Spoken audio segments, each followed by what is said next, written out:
Banyak perdebatan soal Pak Sekretaris Umum PP Muhammadiyah ini, karena sebelumnya sempat menyatakan bersedia membantu jika diberi amanah, tapi tiba-tiba kurang lebih sekitar 3 jam yang lalu di postingan Twitternya menyatakan, setelah melalui berbagai pertimbangan saya memutuskan untuk tidak bergabung dalam Kabinet Indonesia Maju dalam jabatan Wakil Menteri.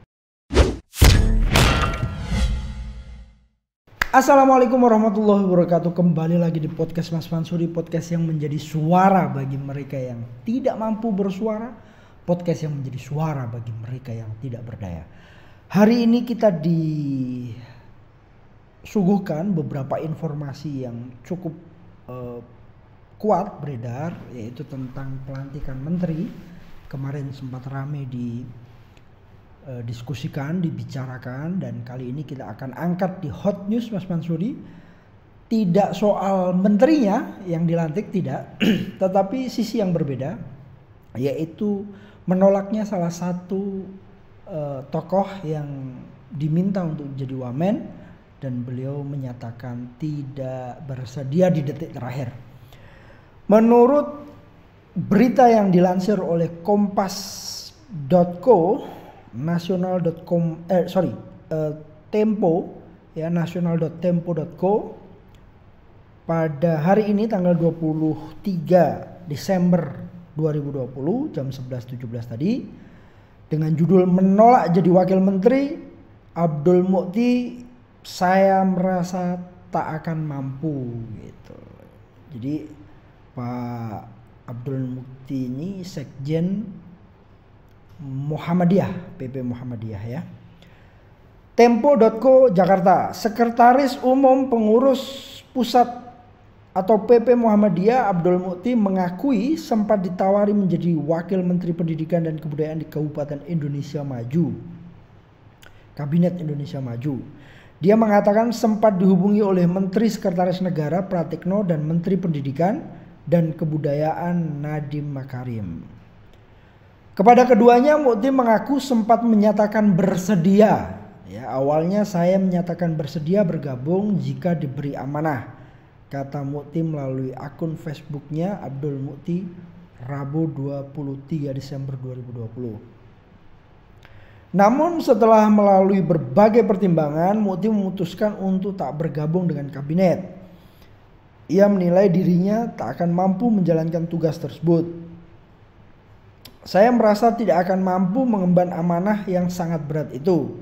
Saya bukanlah figur yang tepat untuk amanah tersebut, ujar dia. Mukti berubah pikiran setelah mengukur kemampuan diri. Dia pun berharap keputusan ini merupakan pilihan terbaik, kata beliau. Nama Abdul Mukti sebelumnya tercantum dalam daftar wakil menteri yang akan dilantik pada Rabu pagi tadi.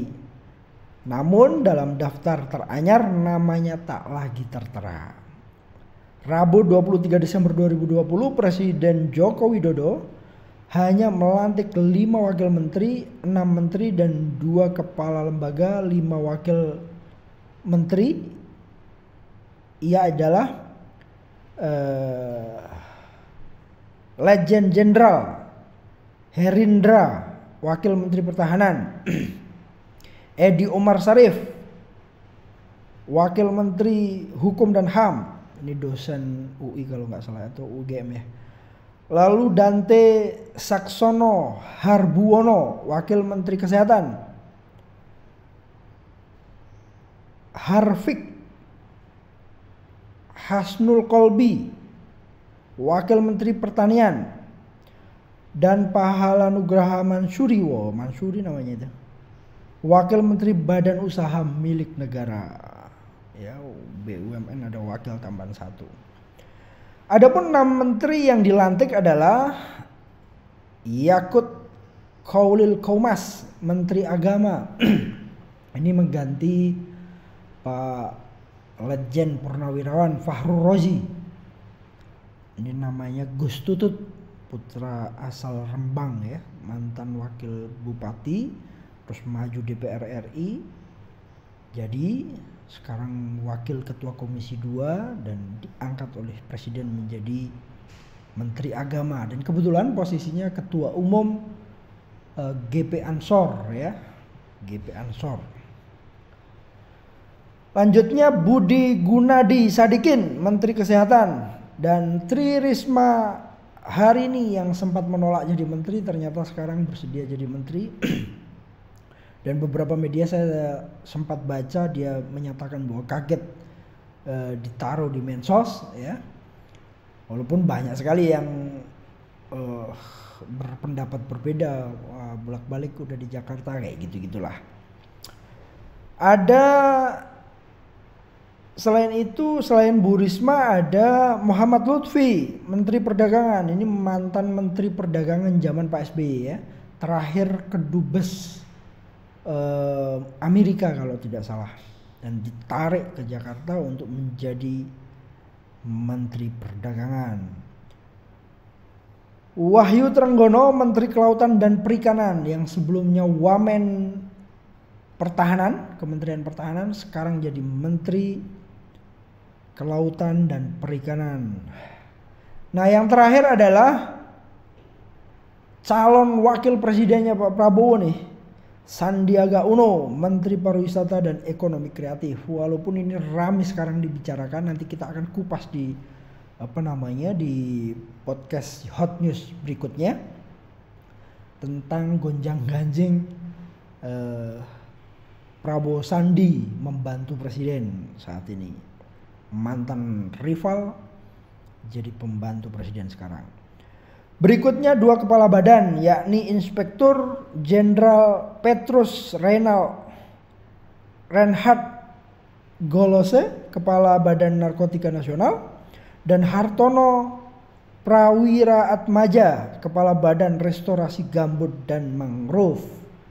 Ya, demikian berita yang dirilis oleh Tempo menolak jadi wakil menteri Abdul Mukti.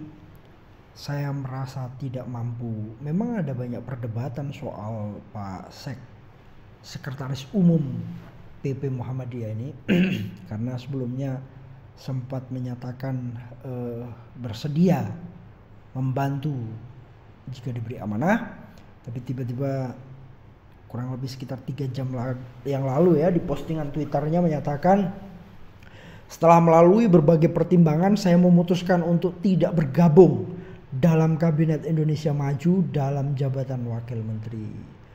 Ini kita juga nggak tahu apakah memang alasannya Pak Mukti ya, karena memang berperiode-periode Menteri Pendidikan itu jatahnya Muhammadiyah. Apakah nggak bersedia karena jadi wamen atau bagaimana, ya Allah alam. Tapi pengakuan beliau menyatakan bahwa saya merasa tidak akan mampu mengemban amanah yang sangat berat itu. Saya bukanlah figur yang tepat untuk amanah tersebut. Awalnya ketika dihubungi Pak Mensesnek dan Mas Mendikbud, saya menyatakan bersedia bergabung jika diberi amanah. Tetapi setelah mengukur kemampuan diri, saya berubah pikiran. Semoga ini adalah pilihan yang terbaik, kata beliau. Apapun itu pilihan, beliau punya hak untuk dipilih. Beliau juga punya hak untuk menolak atau belum bergabung, atau mungkin belum pas dengan apa yang diekspektasikan beliau, kita tidak tahu. Tetapi hari ini faktanya wamen dilantik hanya 5, yang harusnya kemarin beredar 6, sekarang hanya 5. Dan semoga saja mendapatkan tokoh-tokoh yang tepat dan pas sesuai dengan bidangnya ya. Baik, demikian Hot News program dari podcast Mas Mansuri. Semoga bisa membawa tambahan berita, informasi yang banyak diperbincangkan, banyak diperdebatkan, ramai didiskusikan dan disebar. Semoga ini menjadi tambahan informasi bagi masyarakat. Kembali terus ikuti podcast Mas Mansuri, podcast yang menjadi suara bagi mereka yang tidak mampu bersuara, podcast yang menjadi suara bagi mereka yang tidak berdaya, voice of voiceless. Sampai ketemu.